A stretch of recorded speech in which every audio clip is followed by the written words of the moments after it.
జయ నాగేశ్వర రెడ్డి గారు నాకంటే వయసులో చిన్నవారు, కానీ నాకంటే రాజకీయంలో చాలా ముందుకున్నాడు. ఈయన ఒక డాక్టర్.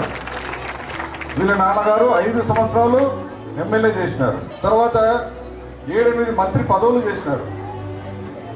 అయినా ఈయన దగ్గర డబ్బులు లేవు, అప్పుల పాలైనాడు. దీనివల్ల మనకి ఏమర్థమవుతుంది? ఇప్పుడు మంత్రి ఎవరైనా, ఎమ్మెల్యే మంత్రి అయినా 100 కోట్లు 1000 కోట్లు సంపాదిస్తున్నారు ఒక్కసారి ఎమ్మెల్యే అయితే చాలు. కానీ వీళ్ళ ఇంట్లో 5 సార్లు నాన్నగారు, ఒకసారి జయనాగేశ్వర రెడ్డి గారు. అయినా డబ్బులు లేనందుకు నీతి నిజాయితీకి మారుపేరు వీళ్ళ కుటుంబం. వీళ్ళ దగ్గరికి ఎవరైనా పోయి సమస్యల గురించి అడిగితే కాఫీ టీ బిస్కెట్ ఇచ్చి సంతోషపెట్టి పని చేసినారు, కానీ ఏనాడు చేయి పెట్టి డబ్బులు ఇవ్వండి మీ పనులు చేస్తాను ఏనాడు వీళ్ళన్న. నేను కూడా చాలాసార్లు పంపించిన దగ్గరికి. కాబట్టి ఒక మానవత్వం కలిగిన కుటుంబాన్ని మనం సపోర్ట్ చేయాలా. కులం ఏదైనా కావచ్చు, మనవాడు, మనకు ఆత్మీయుడు, మన దగ్గర ఉండేవాడు.